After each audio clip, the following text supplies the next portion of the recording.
Today we're going to be ranking the Premier League teams based on how their transfer windows have gone so far. Now to do this, we're going to use this Sky Sports in and out tracker thing, which doesn't actually have all of the transfers. For instance, Bruno G here for Arsenal isn't on there yet. Neither is someone like Norgard to Everton. Transfers that it seems like definitely are going to happen, but maybe on like 110% confirmed, aren't on there yet. But for those kind of cases, I will just kind of add them in myself. And I should note that for my criteria of when I am ranking the teams here on the tier list, you need to know that I don't really care about the fees paid for players, right? Because at this point in time, someone might go, oh, we got a lot of money for him, so that's good, or oh, that was an overpay. But the thing is, you don't know if that's the case yet, and you won't know until probably their entire career with that club has played out, right? For instance, David De Gea, when he first went to United, people would have said that's a lot for a goalkeeper, and he doesn't look very good.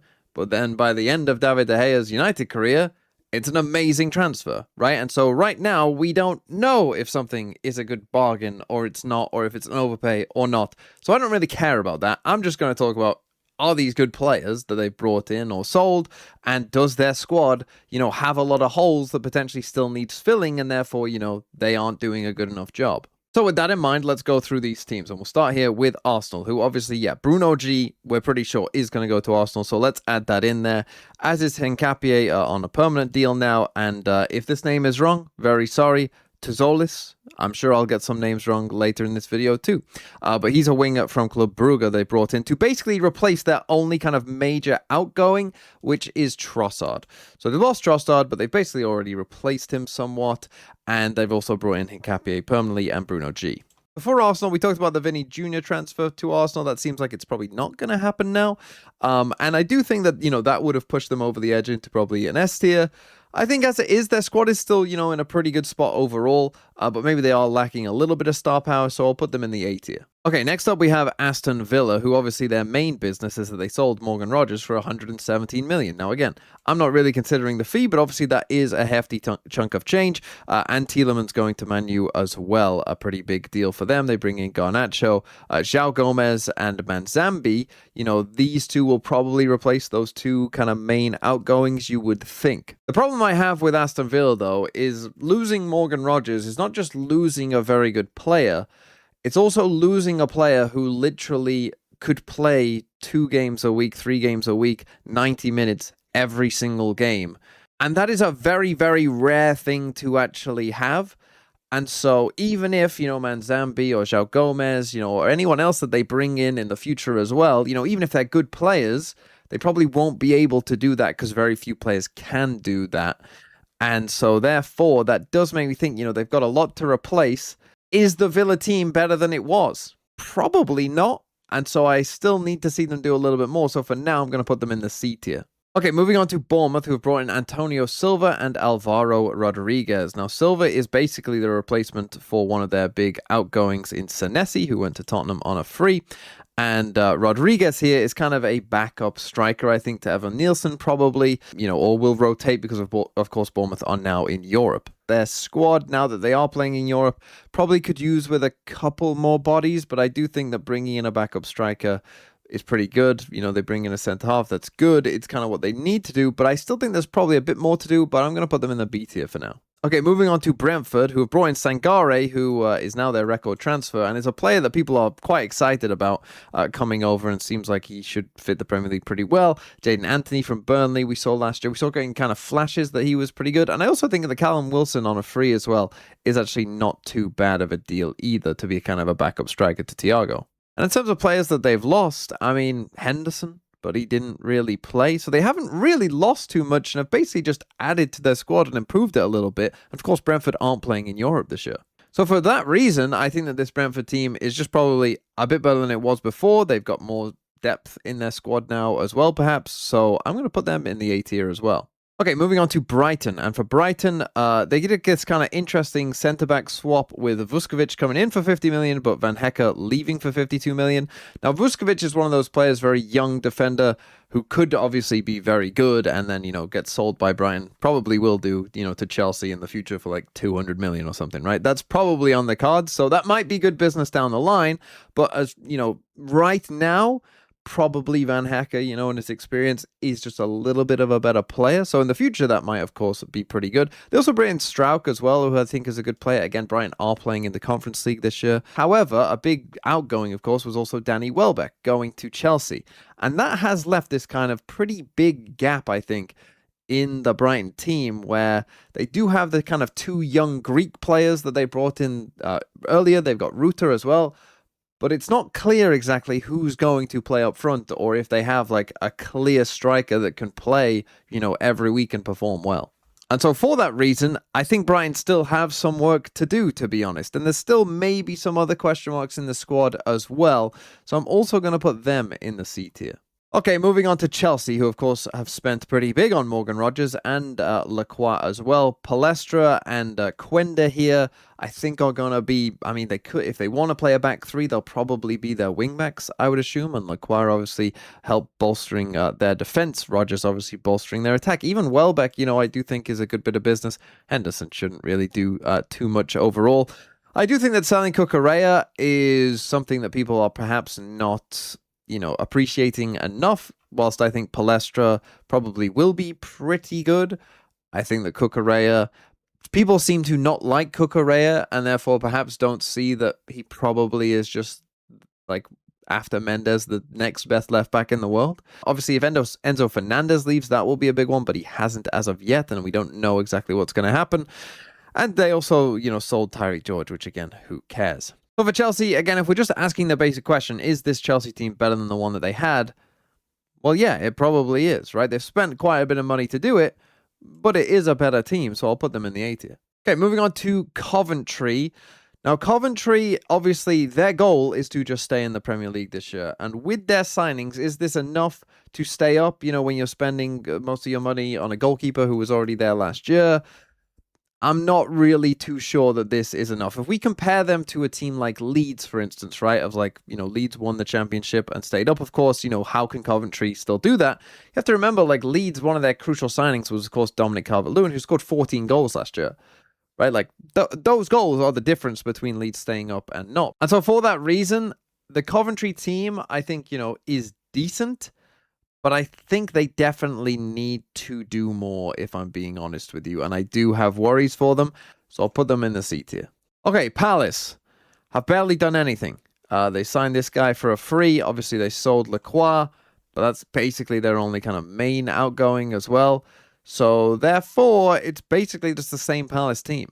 However, I actually think this is a bit of a disaster for Palace, because now they're playing in the Europa League. Now, you might remember they were playing in the Conference League last year and were having problems already. And you can get away with that, I think, in the Conference League. You're not going to be able to do that in the Europa League against, the bad Europa League teams. You're not going to be able to play a bunch of kids and do all right. And also, you play more games in the Europa League. So for me, for Palace, like, they need to be buying, like, bodies. You need to get bodies in there. And you've just lost Lacroix, of course, as well. You've already lost Gahey, so, centre-back is a big weakness as well. So I'm going to put Palace in the D tier for now. Okay, moving on to Everton, who have brought in Hackney, Tyreek George, and Merlin Roll as well. And also, of course, now Christian Norgard, who has, replaced probably Idrissa Gueye, who they released, as you can see just here. So that's sort of filled that hole. But I do still think the problem with Everton is I think that they still have a lot of holes in their team, right? I'm sure Everton fans might agree that striker, the Beto Barry situation could be better. Let's just put it like that, right? And Njai, there's rumors of him leaving, but we're not really sure exactly where that's going to go right now. But if Njai does leave, then they're in trouble, because a large part of Everton's success at the start of last year, of course, was Grealish, who's not there because he was on loan now, and, Njai, who might leave as well. And then I think a fullback as well for Everton is a big weakness also. So there's quite a few holes, I still think, in this Everton squad. And so for that reason, I think I'm also going to put Everton in the D tier, because I don't really like what they've done, and I still think that their squad needs quite a bit of work. And if Njai leaves, then this is definitely bottom of D tier type stuff for Everton. Okay, moving on to Fulham, who've brought a couple players in, obviously alongside Arbeloa from Real Madrid, that I'm sure he knows. And look, if anyone knows them, if they're going to be any good, then you would hope it would be him, right? The thing is, they have lost some centre-back depth in Diop. They've also lost Raul Jimenez, of course, to a free, and Harry Wilson to a free as well. And Harry Wilson, of course, had an amazing season last season for Fulham. And you've lost Raul Jimenez, so now, you're kind of...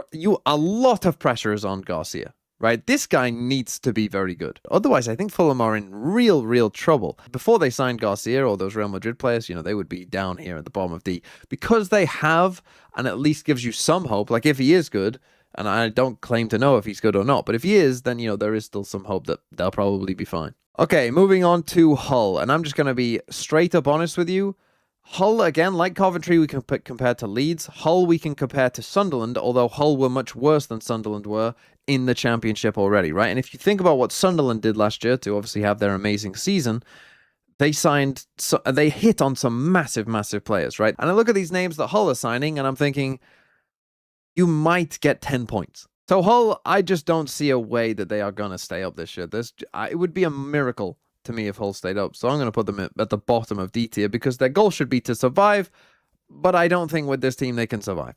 Okay, Ipswich, I do think have tried a little bit more, and they've signed, I think, some pretty decent signings for actually not bad fees, right? Diop from Fulham, I think that's a pretty good signing. Maeda might be a very good signing. We'll have to see, but obviously has scored a lot of goals for Celtic. Fatawu from Leicester, I think he's a pretty decent player. He was on a terrible Leicester team, but I think he's decent. Emerson, I don't know too much about, but he's probably going to be their striker. I think a lot of pressure will be on him, but if he has a good season, again, they might be all right. And Florentino from Burnley, I think, was a player as well last year who, again, he was in a very struggling Burnley squad, I understand, but I think he actually did all right. So I think Ipswich actually have given this a pretty good go. With those additions, I do think they've done a decent job, and so I'm going to put them in the B tier. Okay, moving on to Leeds, who haven't done too much overall.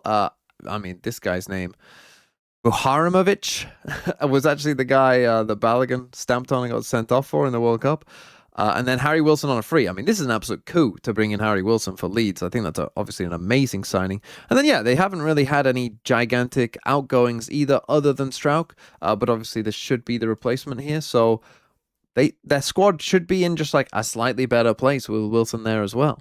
But I think if I was a Leeds fan, I'd be okay with that. But I still think, could we do a little bit more if you're Leeds? Perhaps. So I'm going to put them, I think, at the top of the B tier. Okay, moving on to Liverpool, who obviously have brought in Jeremy Jacquet and Victor Munoz here as well. Those are some fine signings. I got no problem with the signings that they've made, but Robertson's gone, Konate's gone, obviously Salah's gone. And their squad depth, I think, is very thin. Their right-backs are always injured. They need at least one centre-half, if not two. There's some questions still maybe about some of the forward positions as well. And so for that reason, because if one injury could set this team back an absolute gigantic amount, I think I might even put them in the D tier. Okay, Man City, obviously the big one for them is Elliot Anderson. Mongo will be one for the future. In terms of outgoings, the main one obviously is Bernardo Silva, John Stones. I didn't even know Akanji was still there, I'll be honest. And Ake has gone to Fenerbahce as well. But of course, Rodri hasn't left yet.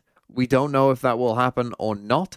Obviously, if Rodri does leave, I think that will be a pretty gigantic loss for them overall. Before Man City, I think, their squad is still in a pretty good place overall. They have enough cover for most positions, I think. And right now, they still have Rodri, which I think is a big deal.